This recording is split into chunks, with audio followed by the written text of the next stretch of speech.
João 16, 32. Certo isso? Estão com dúvida? Hã? João 16, 32. Só se grudou a página da Bíblia, mas é isso. Eis que chega a hora e já se aproxima em que vós sereis dispersos, cada um para a sua casa, e me deixareis só. Mas não estou só, porque o Pai está comigo. Tenho-vos dito isto para que em mim tenhais paz. No mundo tereis aflições, mas tende bom ânimo. Eu venci o mundo. Agora, como se vence o mundo? Tem uma arma poderosa para vencer o mundo.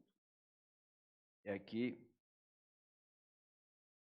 Quero ler com vocês ainda o versículo 19, tá?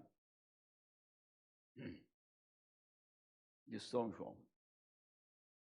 Conheceu, pois, Jesus que os queriam interrogar, e disse-lhes: indagais entre vós acerca disto, e disse: um pouco e não me vereis mais. Outra vez, um pouco me ver-me-eis. Na verdade vos digo que vós chorareis e vos lamentareis, e o mundo se alegrará. E vós estareis tristes, e o mundo se alegrará. E vós estareis tristes, mas a vossa tristeza se converterá em alegria. Senhor Jesus, nesta noite, enquanto estamos reunidos para orar, o propósito do nosso coração é orar nesta noite. Antes de nós falarmos uma palavra de oração, queremos pedir que o Teu Espírito, Senhor, possa estar presente neste culto. Nós estamos no penúltimo culto de um ano de trabalho. E sei que o Senhor jamais tem nos deixado em cada dia desse ano, em cada momento desse ano. Tivemos grandes lutas, travamos muitas batalhas. Tivemos dias que nem sequer nós não tínhamos oportunidade de estar aqui, de vir aqui. Circunstâncias nos deixou distante daqui.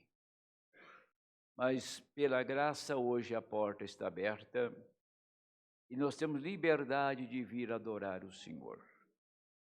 Pois eu oro, Senhor, porque o profeta do Senhor, a sua maior vitória, não foi somente ver os enfermos curados e ver tantos mortos ressuscitados,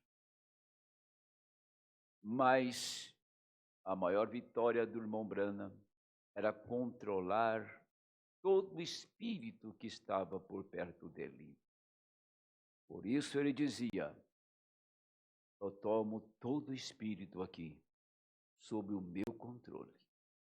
Então começava o Senhor a operar grandes maravilhas em suas campanhas, em seus cultos.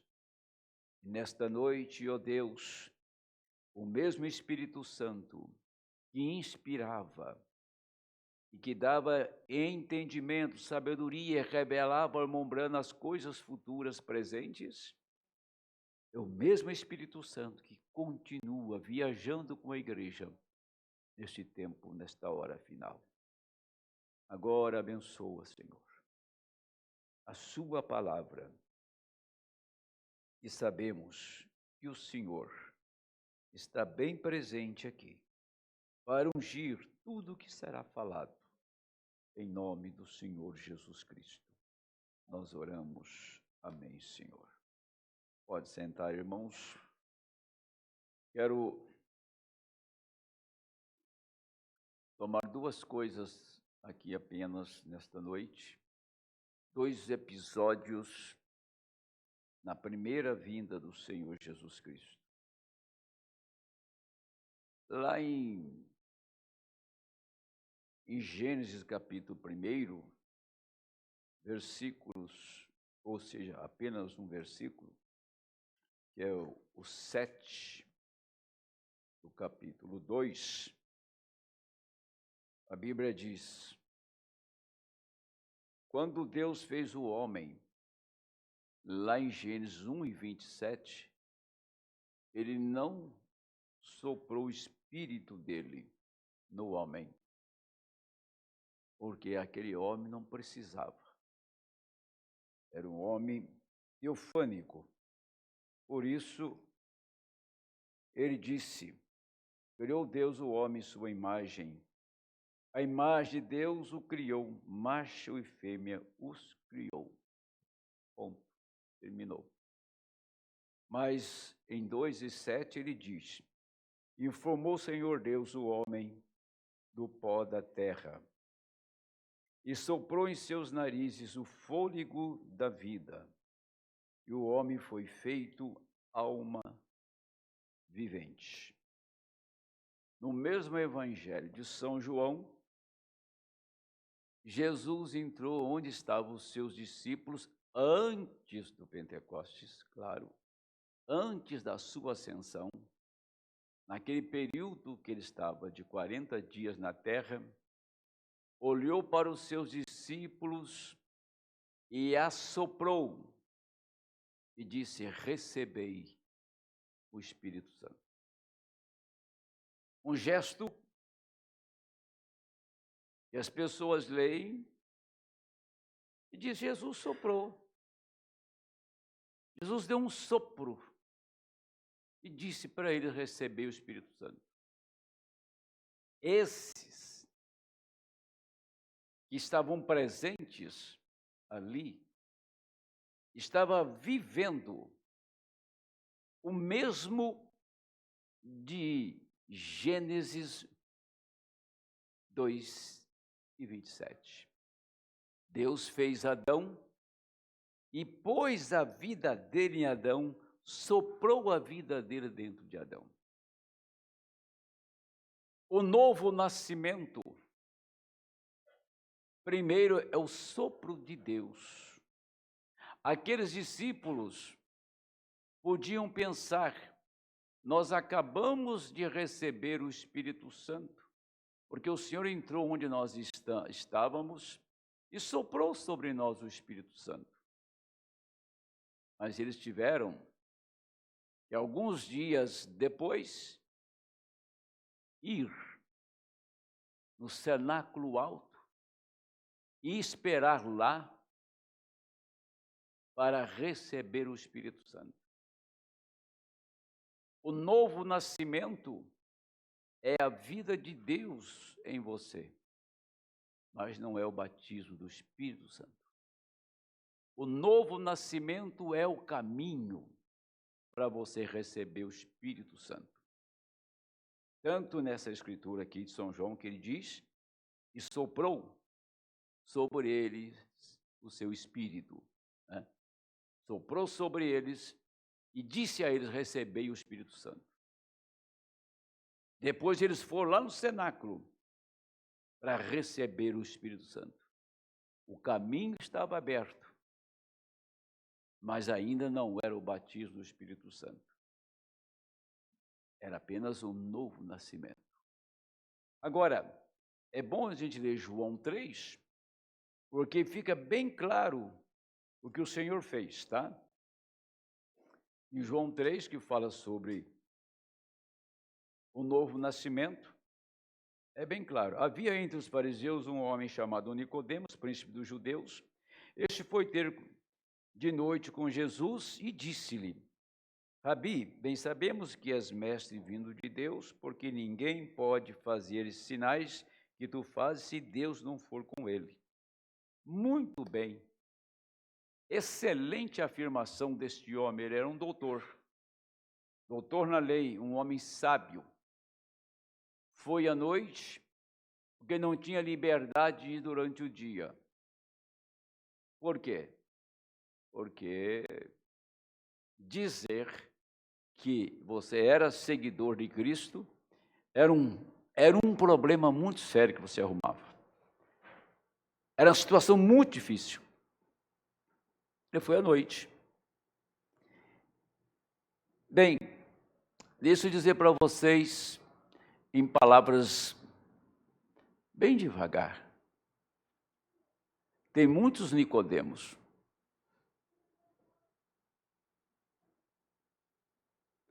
Estão vendo a mensagem na minha mão? Tem muitos Nicodemos que sabem que ela é verdadeira. Porque ele disse: sabemos que és mestre vindo de Deus, porque ninguém pode fazer os sinais que tu fazes, se Deus não for com ele. O homem que ensina a verdade. Ele falou a verdade, a absoluta verdade. Mas nem por isso ele tinha o Espírito de Deus, nem por isso ele cria como devia crer. Então tem tantas pessoas que lê tanto a mensagem e que se vangloria de conhecer tanto a mensagem,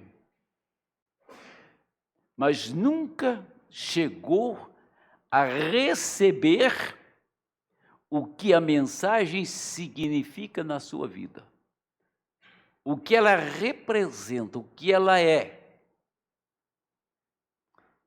Portador de um espírito religioso. Nós temos hoje, quero falar isso aqui, num culto de oração tanto velado, 3 divisões que se formaram recentemente no centro-oeste do Brasil. Sai uma grande divisão do próprio tabernáculo do centro-oeste. E teve outro grupo que foi proibido de ir neste tabernáculo. Estão formando outro companheirismo. Então, nós já temos 3 grupos formados recentemente com a morte do ancião. Tem um que é de dentro de Goiânia mesmo, tem outro que está espalhado ao redor do Brasil, e vão começar um novo companheirismo. Vai ter 2 encontros agora a nível nacional, que saiu do mesmo lugar.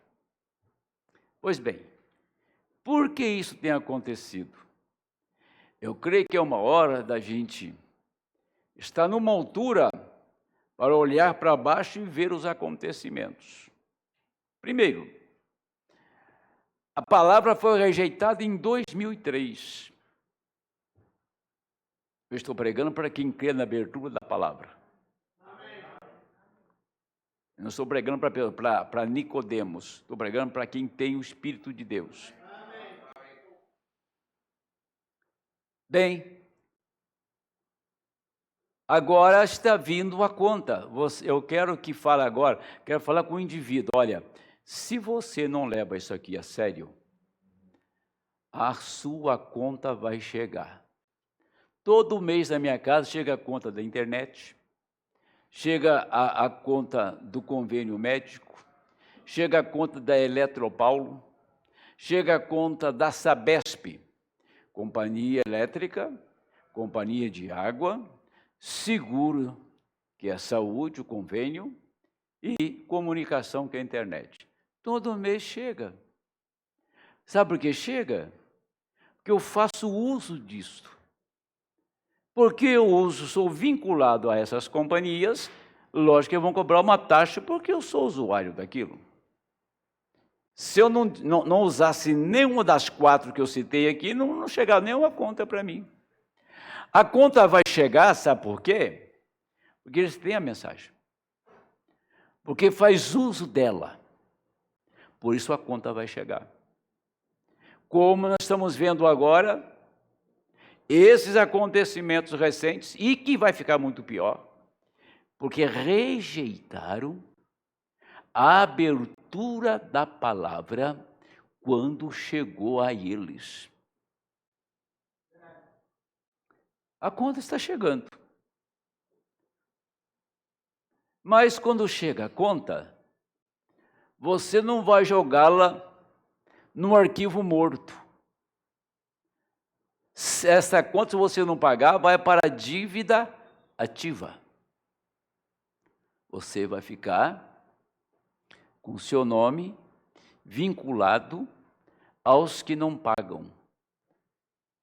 E sucessivamente você não tem mais crédito nenhum, porque o seu nome está sujo. Você foi para o SPC, como diz. É por isso que muitos estão com este problema. Dezenas e centenas de pessoas com este problema. Porque a dívida chegou, agora vai para o arquivo morto. Mas isto vai vir uma hora que vai haver uma execução. Se eu não pagar os impostos da minha casa, se eu não pagar os impostos do meu carro e deixar rolar, o governo não vai ficar preocupado com isso. Um dia o Estado vai me executar. Aí eu perco a minha casa, aí eu tenho perda do meu automóvel, porque eu não paguei, agora o governo vai executar. Executar é tomar os bens. Um dia, isso vai ser executado. Vai para o arquivo morto, você põe a conta no arquivo morto, vai para a dívida ativa, o seu nome fica sujo e depois o governo vai lá e executa. Toma tudo que você tem. É mais ou menos isso que acontece. No mundo espiritual, vai vir uma hora, vai vir um momento, ou deste lado ou do outro lado, que você vai ser executado, vai ser levado no trono do juízo para julgar o que você fez com isso que Deus te deu. O que você fez com Malaquias 4, o que você fez com Apocalipse 10, o que você fez com São Lucas 17:30, e assim sucessivamente as Escrituras. Isso ninguém vai escapar. Desde que você nasceu, respirou, entendeu o que é gente, vai haver um julgamento um dia.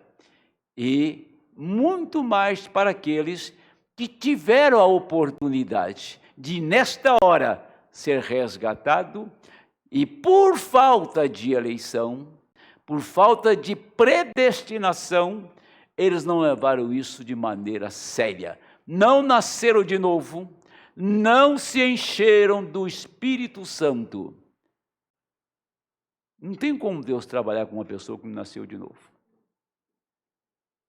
Não tem como Deus trabalhar com uma pessoa que não tem o Espírito Santo. Não tem jeito de trabalhar com ela.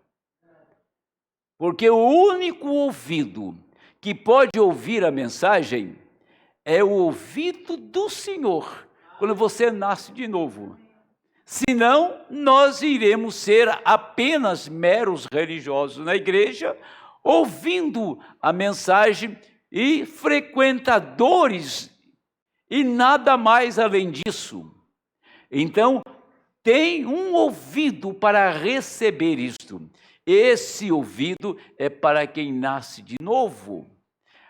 Como diz o profeta na mensagem A União Invisível da Noiva, este primeiro casamento seu, esse primeiro casamento que está falando, não é o casamento que você veio no altar e casou.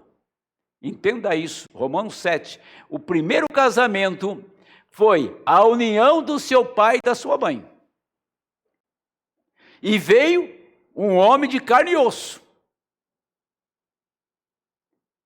Agora, essa velha natureza não herda nada. É uma natureza caída, nasceu já perdida, já nasceu condenado, já nascemos condenados. Então, você não vai divorciar deste velho marido. Ele tem que estar morto. Para você poder casar com um novo marido. Casar com a nova natureza. Então, isso vai além de religião. E isto vai além de ser uma pessoa frequentadora de igreja. Isso vai além, né, de qualquer coisa que se refere a conhecimento, entendimento, sabedoria própria. Vai além disso. O novo nascimento é a vida do próprio Deus em ti. Foi o que Adão recebeu em Gênesis 2:7. Foi que o segundo Adão soprou sobre os seus discípulos. Mas depois eles foram cheios do Espírito Santo. Agora, você então tem que ter isso em mente o tempo todo. Eu creio que Deus nos deu um longo tempo. Eu envelheci pregando a mensagem. Você nasceu na mensagem e já está começando a ficar velho nela. E ainda não recebeu o Espírito Santo. Você nasceu, cresceu, casou, já tem filhos. Já nasceu de novo. Você já pensou o quanto tempo se estendeu? Quantos anos se passaram? Uma geração está indo embora. Uma outra geração está começando, ainda a velha geração não se encheu do Espírito Santo, não nasceu de novo. Então você tem esse primeiro casamento, esse marido está morto, esse velho homem, essa velha mulher, morreu. Sem chance nenhuma de ressuscitar. Sem chance nenhuma de voltar. Porque se você divorciar dele, ficar um pouquinho religioso só, e fingir que tem uma natureza nova, você só divorciou. Se o seu marido está vivo, ele vai voltar a viver com você. Tem muitos casais que divorciaram e ficaram uns anos separados e depois vão casar de novo. É meio vergonhoso isso, né? Mas é verdade. Divorciaram, eu conheço. Conheço muito bem. Pessoas que brigaram, quebrou o pau e separaram e foi lá pro tribunal e o juiz fez o divórcio, divorciaram. Passa um pouquinho e os dois estavam juntos de novo. Foram lá e casaram de novo. Casou porque o camarada estava vivo. Se ele tivesse morto, como é que ele ia nascer para arrancar os ossos dele? Vou casar com esse esqueleto aqui, ó. Vou casar com essa caveira velha aqui, ó. Não tem como, né? Não tem como. Agora, então, o velho homem tem que estar morto.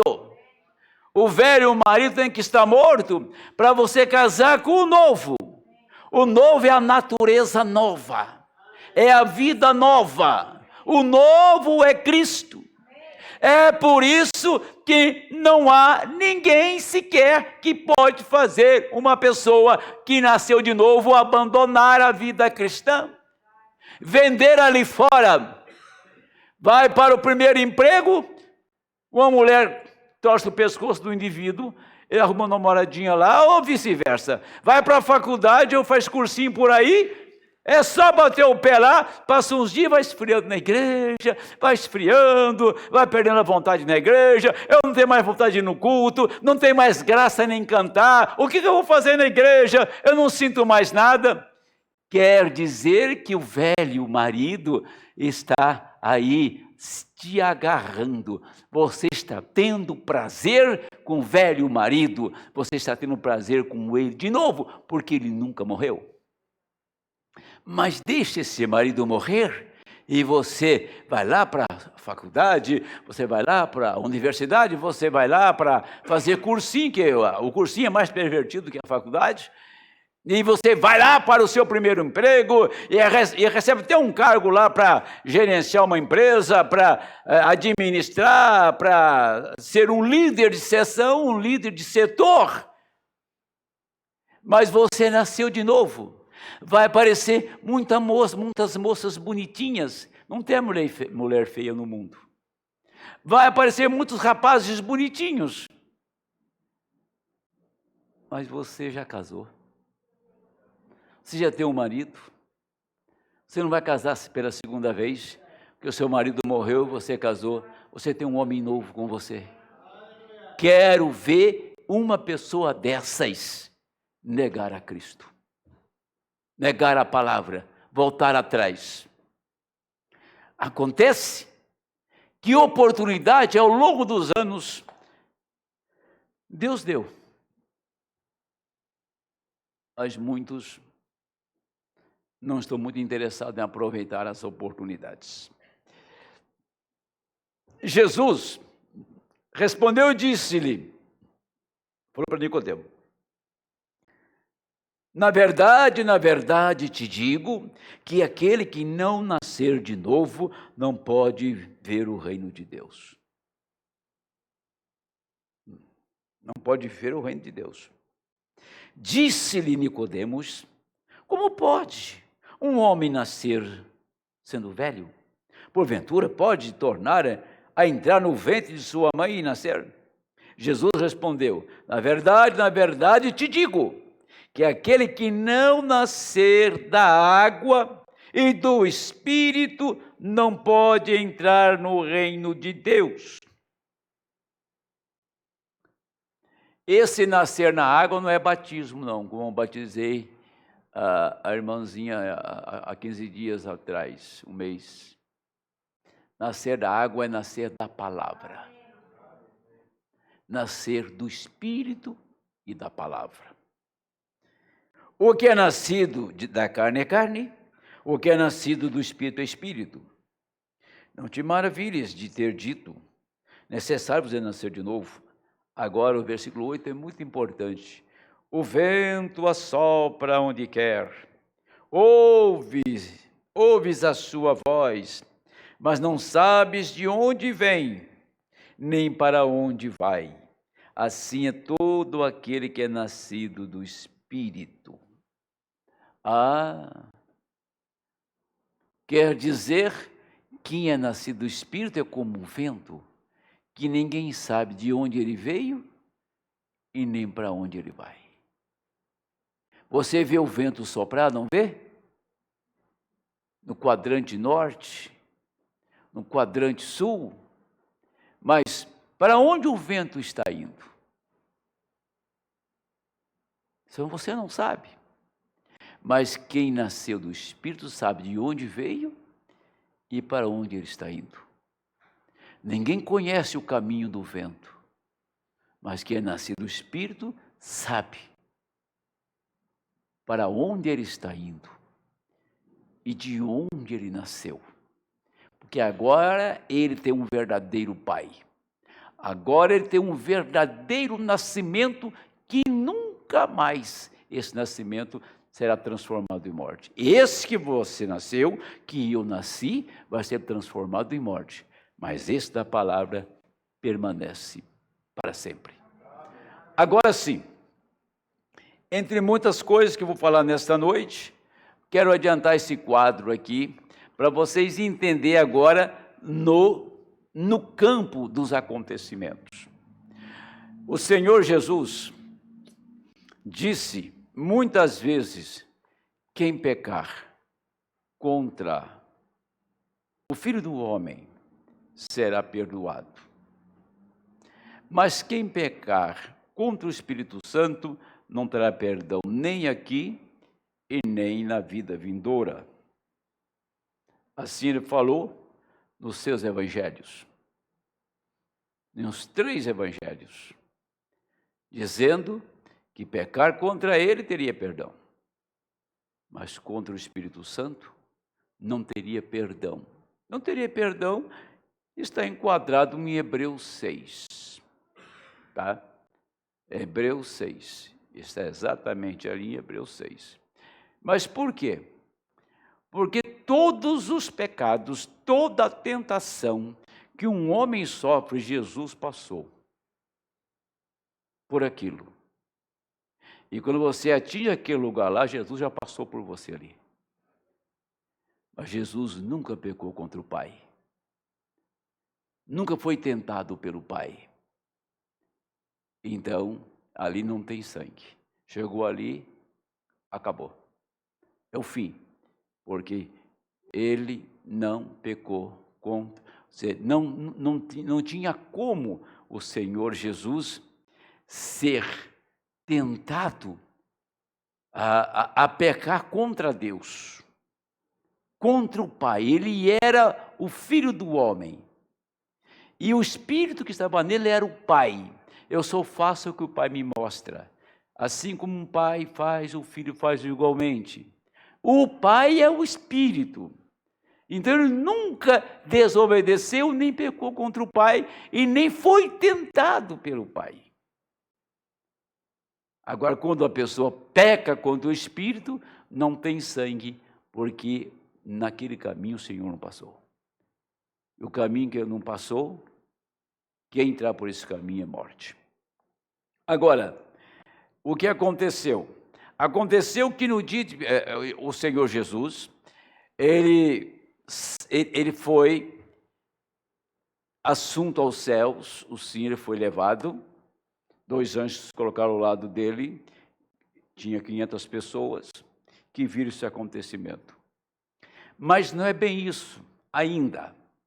Aqueles 500 que estavam ali, 380, não sabemos do destino deles, que a Bíblia não faz referência deles.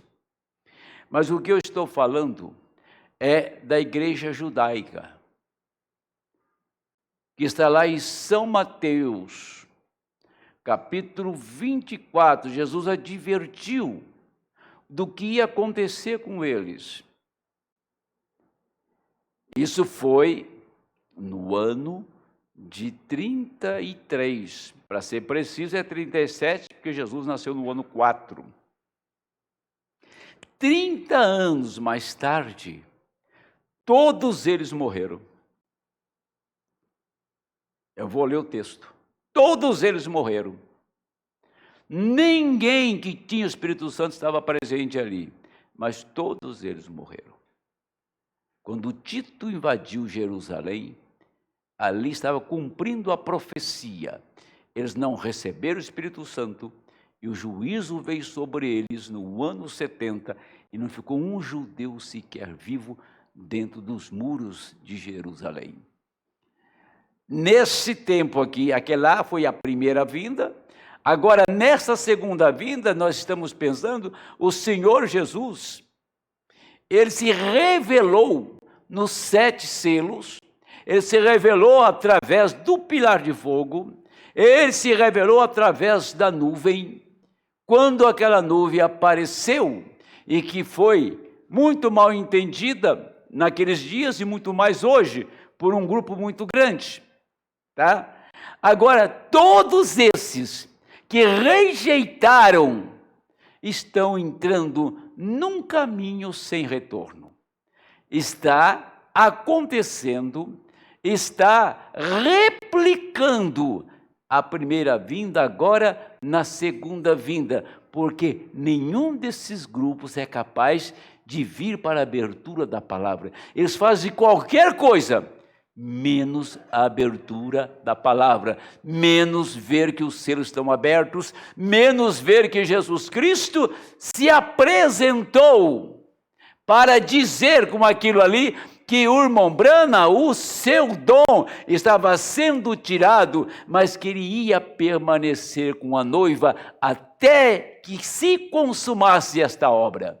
Do contrário, então, nós estaríamos nesta noite fazendo o que na igreja, se tudo já se consumou, tudo já terminou, O que estaríamos fazendo esta noite aqui? Um mero culto, meras palavras que não tem nenhum resultado, nenhum significado? Não, senhores. Haverá um arrebatamento, haverá uma ressurreição. E Deus tem uma igreja para levar. O evangelho está sendo pregado, a palavra foi revelada para trazer fé de rápido. Ele vai levar um povo embora. Ele vai transportar um povo da terra. Ele vai ser mudado no abrir e fechar de olhos. Essa é a promessa de 1 Coríntios 15. Essa é a promessa de 2 aos Tessalonicenses 16. Haverá uma mudança. Haverá uma transformação. Como ele levou Enoque, como ele levou Elias, ele mesmo foi diante de 500 pessoas, ele vai levar um povo. Ele tem um povo separado, que foi capaz de perceber o dia e a hora. Quando aqueles eleitos perceberam o dia e a hora que Tito ia destruir a cidade, eles saíram da cidade.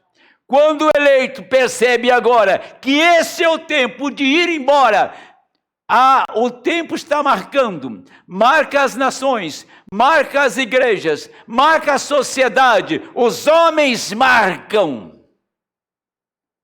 Quando você vê as pessoas se comportando como elas se comportam, você olha para um jovem hoje, a maneira que ele está trajado, você ainda pergunta, mas tem ser humano com tanta coragem de se trajar assim?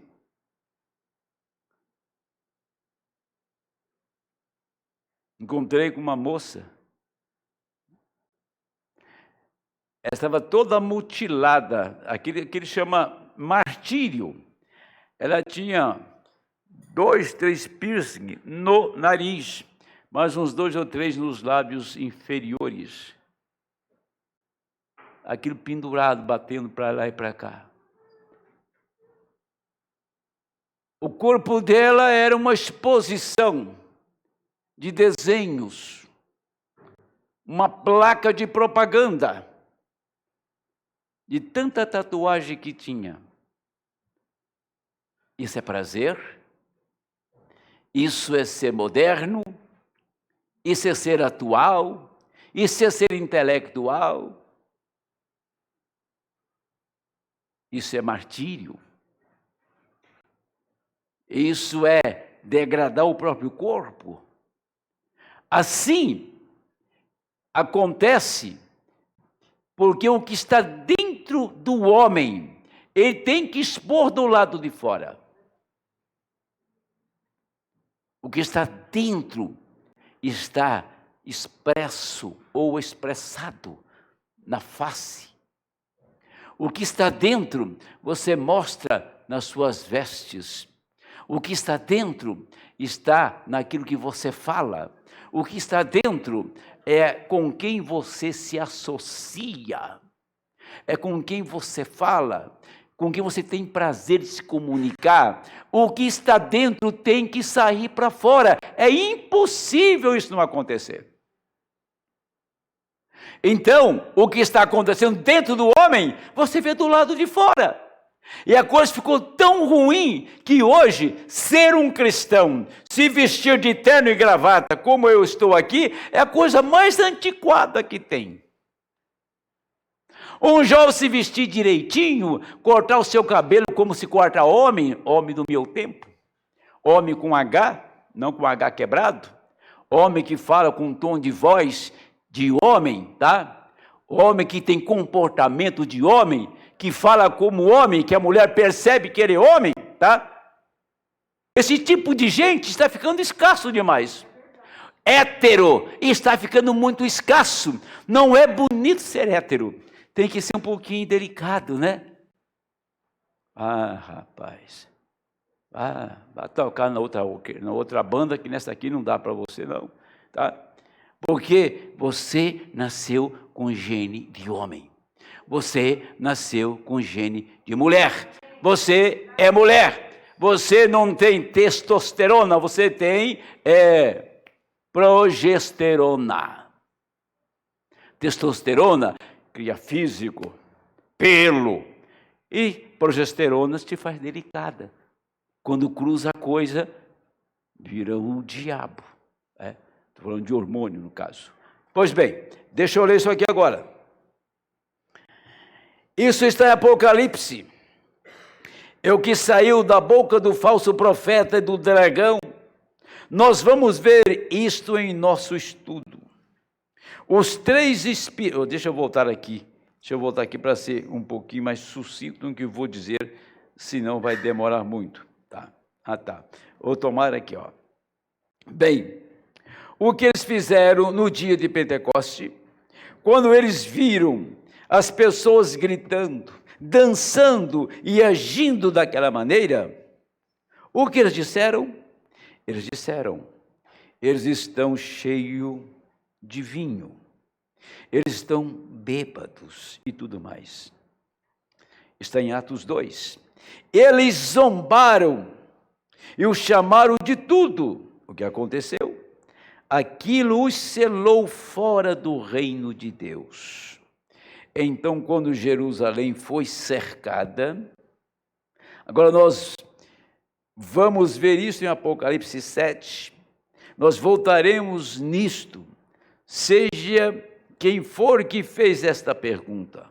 Então, quando eles, Tito derrubando os muros, a história diz, no livro de Joséfo, o historiador antigo que viveu nos dias do Senhor Jesus Cristo, ele foi um grande historiador, ele disse que o sangue jorrava até mesmo esguichava dos portões.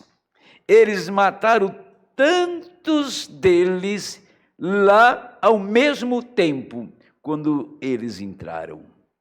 A Bíblia prediz que nos últimos dias, ele colocaria o catolicismo, o romanismo e todas aquelas coisas, comunismo, numa armadilha. Todos eles juntos no Vale de Megido, a ponto de haver tal matança entre eles que o sangue corria até os arreios dos cavalos. Está em Apocalipse isto. Mas graças ao Pai Celestial, eu não acho que estaremos aqui por sua graça. Não estaremos na glória. Aquilo será bem depois que os 2 profetas tiverem profetizado na batalha do Armagedon. Será quando essas nações gentias se tornarem tão perversas, cada vez mais perversa, e a confederação de igrejas, todas juntas, e Deus tomará a igreja, levará a igreja eleita para casa. Fora tudo fica do lado de fora. Agora, e todas as virgens nessa estarão esperando. O sangue até nos arreios dos cavalos, diz ele, acontecerá com as virgens nécias. Todos eles naquele dia, o comunismo, quando eles todos se juntarem lá, Deus disse que ele contenderia com eles, como ele fez nos dias passados. Você sabe, lá naquele vale, que é no Vale de Megido, onde vai travar a grande batalha do Armagedon. O Armagedon, que o profeta está falando aqui, em poucas palavras, que onde vai travar a grande batalha final, representa, hoje, ela está só representando o que foi na primeira vinda, quando Tito invadiu Jerusalém e todos morreram ao fio da espada. Conhecemos a história. O Vale do Megido é exatamente a mesma coisa. Todas as nações se irão reunir ali para a grande batalha, e o sangue vai correr aos rios naquele lugar. Mas neste tempo não vai ter nenhum eleito aqui. A noiva partiu para a glória. Antes que isto aconteça, Deus tem o compromisso de guardar você deste momento, porque você tem guardado a palavra. Agora só verá isso surgindo no horizonte de uma maneira galopante. Isso só vai acontecer com aqueles que realmente têm o novo nascimento e foram cheios do Espírito Santo. Por quê? Porque aqueles 380 do dia da ascensão, eles estavam lá dentro das muralhas de Jerusalém, porque eles não receberam o Espírito Santo. 120 recebeu e os demais não receberam. A igreja ortodoxa não recebeu e foi para a matança. Mas os eleitos estavam longe dali, diz a palavra. Portanto, sabemos então, com segurança, que o Senhor abriu um caminho para que a noiva se encha do Espírito Santo e saia daqui antes dessa destruição. Qual é o caminho? Ser cheio do Espírito Santo. Qual é o caminho? Nascer de novo. Nós não podemos cruzar os braços num tempo como esse, numa hora como essa, diante de todos os acontecimentos. Você tem que estimular, você tem que ajudar, você tem que ajudar o irmão que está desanimado, você tem que animá-lo, arrastá-lo pela mão e caminhar com ele, e não colocar nele mais desânimo, porque estamos num tempo, se você não é uma pessoa de oração, se você não tem uma vida em comunhão com Deus, perto de Deus, você, cada dia da sua vida, você vai ficar mais desanimado, mais frio, mais desinteressado nas coisas de Deus. Por isso, que quando você prega a palavra, as pessoas dizem, o que ele está falando? O que está acontecendo? Qual é o problema? O problema não é com quem está pregando, não é com a mensagem. O problema é com aqueles que estão ouvindo, que estão desatualizados da hora que estamos vivendo. Agora, eu quero ler um texto para vocês aqui, que é muito pertinente ao nosso momento. O profeta diz na mensagem Dores de Parto, não pode existir uma lei que diga que você pode atravessar este semáforo e a outra lei que diga que você não pode atravessá-lo. Uma vez diz que você pode, uma vez diz que você não pode. Elas têm de ser uma lei de cada vez. Talvez certa vez você pudesse tê-lo. Você podia passar. Agora, outra vez diz que não. Quer dizer, se o semáforo está na cor vermelha, tem uma lei que diz que você não deve. Mas quando o mesmo semáforo, quando ele fica verde, tem uma lei que diz que você pode. Então, dentro deste processo, tem um momento que você pode avançar e um momento que você tem que parar. Eu quero só dizer uma coisa. E quando é o momento de avançar e não avança? Você já parou no semáforo com ele verde? Você já viu lá atrás de você o que acontece? Você viu como as buzinas tocam? Como as pessoas gritam? Porque você não devia estar ali. Deus abriu o semáforo verde para a noiva, para ela avançar. Ela avançar. e muitos estão lá olhando para o semáforo verde e estão parados. Mas um dia ele vai ficar vermelho, quando tudo terminar, e você vai querer passar naquela hora. O que vai acontecer? Qual o final disso? Este é o momento que Deus está mandando.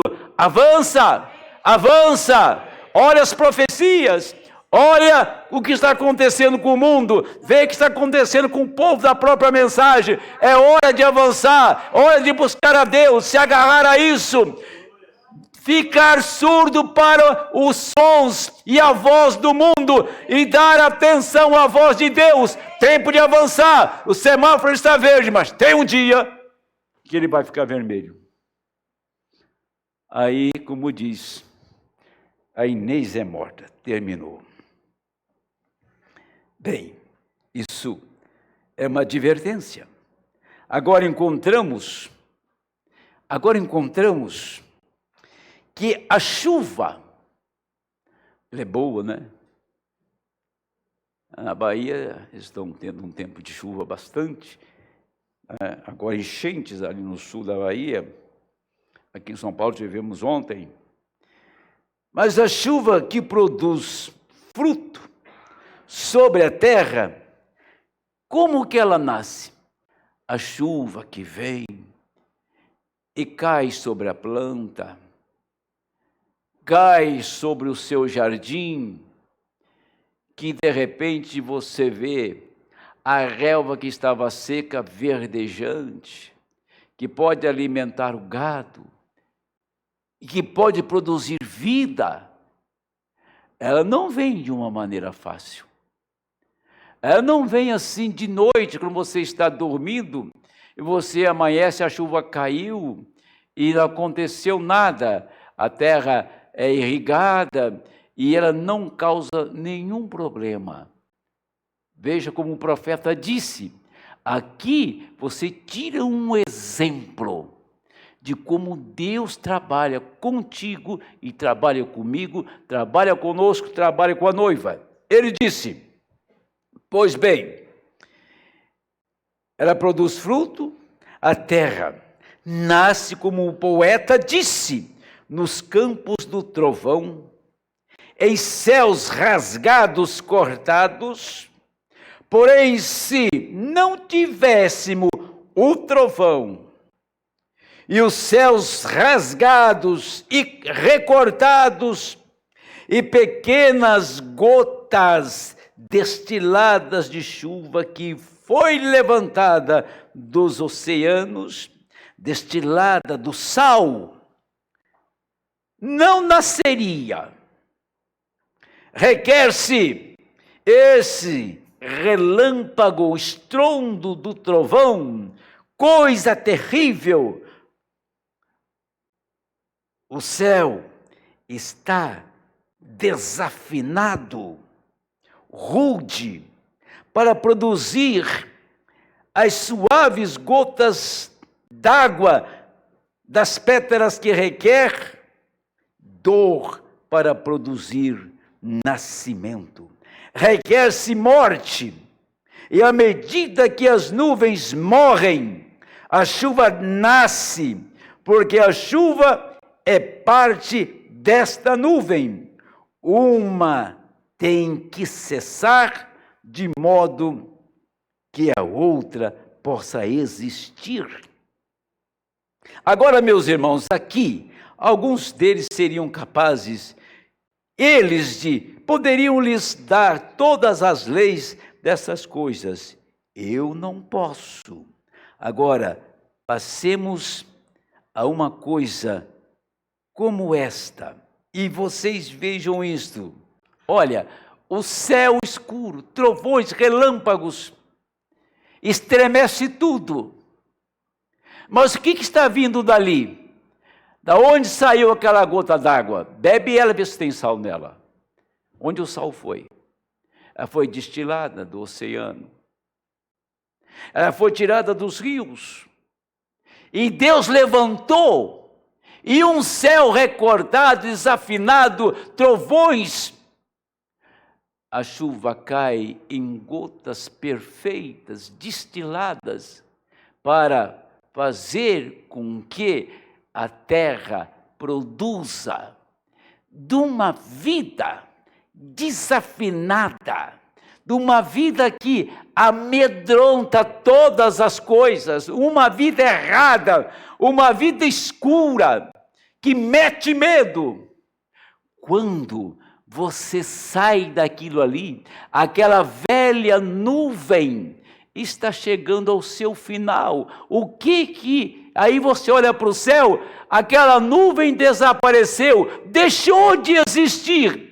Mas você vê o que ela produziu na terra, o que ela fez aqui. Ela irrigou o jardim, ela fez a planta crescer, ela reverdeceu a relva, porque há uma beleza dentro de uma nuvem escura. Há uma beleza dentro de um pecador que se arrepende. Há uma beleza de Deus na alma de uma pessoa que tem um encontro com Deus. Agora você vai destilar, vai trazer a beleza que tinha dentro de ti. Não tem mais um céu recortado, não tem mais trovões, não tem mais relâmpagos amedrontando, porque aquilo foi transformado em uma chuva que as gotas caíram, destiladas, e que produziu exatamente o que a terra necessitava para que ela viesse a produzir. A vida de um cristão é exatamente essa. Você nasce tão feio como um céu recortado. Você nasce tão feio que mete medo em todo mundo da sua vida de pecado. Mas um dia, de uma maneira inexplicável, de uma maneira que a ciência não explica, de uma maneira que nenhum homem sábio explicaria, o homem mau, perverso, torna-se dócil, manso, temente a Deus, e a sua vida começa a produzir aqui na terra que nunca outro lugar existiu alguém que pudesse fazer aquilo. Não houve em lugar nenhum alguém que pudesse fazer aquilo, mas ele é capaz de fazer, ele é capaz de produzir isto. Por quê? Porque ele subiu. Ele não nasceu lá em cima, ele nasceu aqui embaixo. A nuvem não nasce lá, a nuvem começa aqui e ela sobe. Depois ela vai destilando água. Tudo que tinha nela de bom, ela envia para a terra. Você nasceu assim. Tudo que Deus é, tudo que o Espírito é, está em você. E você pode produzir a mesma vida que Jesus Cristo produziu. Você pode produzir a mesma doçura, a mesma beleza, desde que você passe por um processo que saia daquela nuvem negra. Ela desaparece, mas se torna água pura que faz tanto bem à planta, à terra e aos homens. Você faz tanto bem a esta terra, aos homens e aos seus irmãos, se é um cristão nascido de novo. Deus abençoe em nome do Senhor. Vamos orar em nome do Senhor.